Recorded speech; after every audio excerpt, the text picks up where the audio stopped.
Introducing first in the corner to my left, from Hackettstown, New Jersey, the virtuosa, Deonna Purrazzo.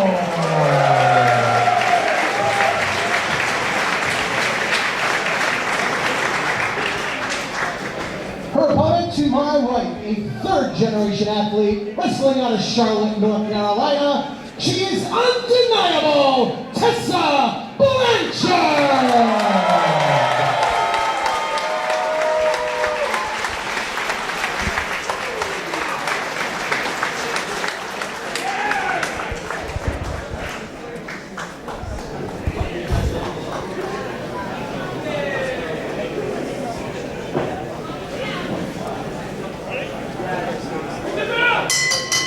Max Smashmaster back again here with Denver, Colorado, kicking off the second half of The World Is Ours Limitless Wrestling. A little bit of female action here.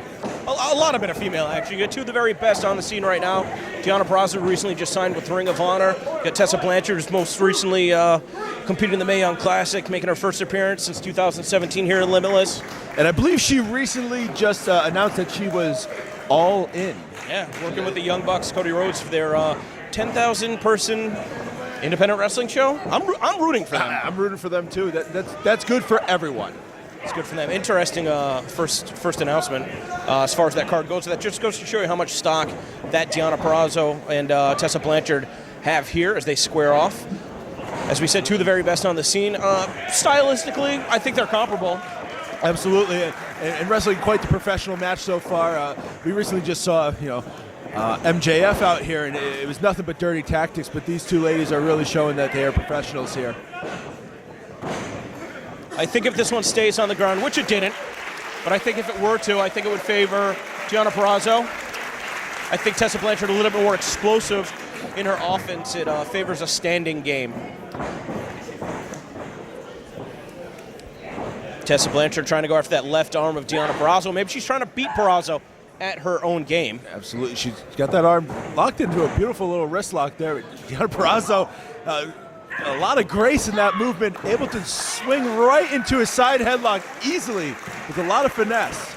Well, Blanchard has the pedigree, but Deonna has the experience and the training. I mean, part of Team Adams, trained by Damian Adams alongside competitors like Karen Q, Tasha Steeles.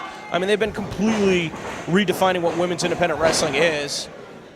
And what a time for women's independent wrestling and wrestling as a whole. To just have these two women to be able to be here in Maine.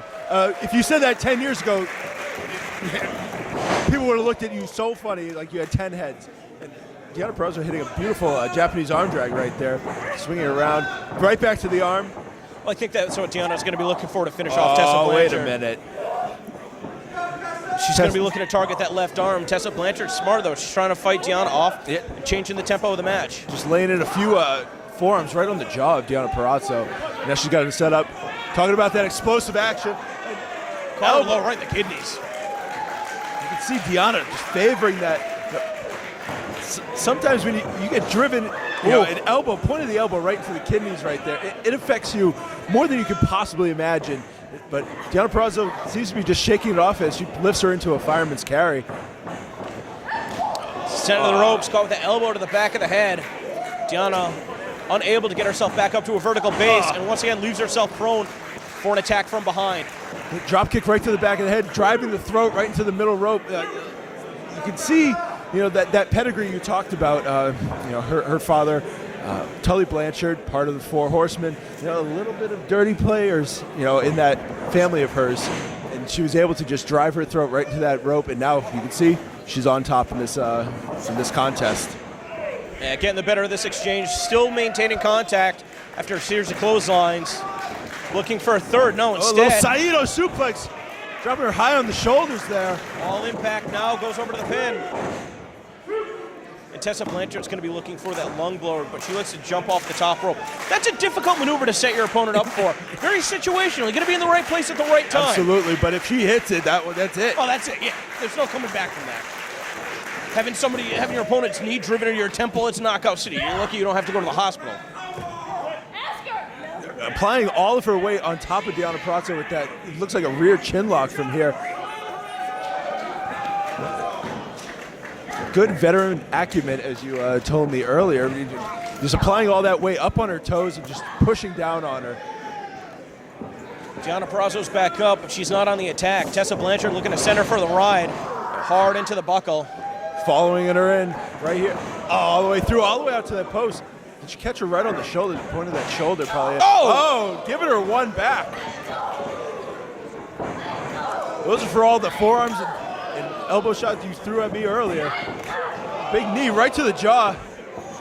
But side rush and leg sweep, she's really showing her. I thought that was it. Great combination, but still not enough. You know, the last time we saw Tessa Blanchard here coming up short against Veda Scott, and, you know, there's only so many matches on the card. You need a win. You want to come back to Limitless, you need that win. It's so important. You can never understate the obvious as far as I'm concerned. Oh! Explosive action. You said it 100% correctly. Drove her straight face first, you know, with that crusher right into and set her up perfect. Going up to the top rope. Deonna starting to stir. She would have been best suited to roll out of the way. Instead, looking to get back up to a vertical base. Is Tessa going to be able to hit it? Nope. Oh, no. Deonna just laid the trap and suckered her right in. Going for that arm bar. We're going to see a submission victory. As you see, she has her double wrist lock right in there, pulling on that arm as hard as she can. She's going to rip it right out of the socket. Oh, Tessa with a counter into the pin. Deonna was pulling so hard, she almost turned it over on herself right there, almost causing the pin for her opponent. Deonna staying on the attack now. Still continuing to unload those forearms in the corner. A reversal of the whip. Would you say that Tessa Blanchard is the stronger of the two? She seems to get the upper hand on everyone. Oh, my God. There we go. A variation of her finishing maneuver, that time from the corner. Let's see just how strong she is. Nope. It's always tough to say with conditioning of athletes. I mean, nowadays there's so many different techniques that you can use in the gym, whether you're training for strength or condition or some combination, ideally, if you're a professional wrestler. Absolutely. You can never really tell if it's technique or just brute strength out there. And what's the old adage that great wrestlers are not made in the gym? I mean, they're made in training. It's through in-ring experience. I would wager to guess that there's very few women's wrestlers in the world that competed as many times in 2017. Even though Tessa keeps a very aggressive schedule, I'm guessing that Deonna Purrazzo has probably wrestled many more matches. She's headed up top, though. Can't take our eyes off the action. She's headed all the way up to the top. If she can hit that diving lung blower. Does Deonna have a counter this time? Oh, absolutely not. Face first, right into the knees. That whiplash effect. And Tessa's victorious Picks up the win over Deonna Purrazzo.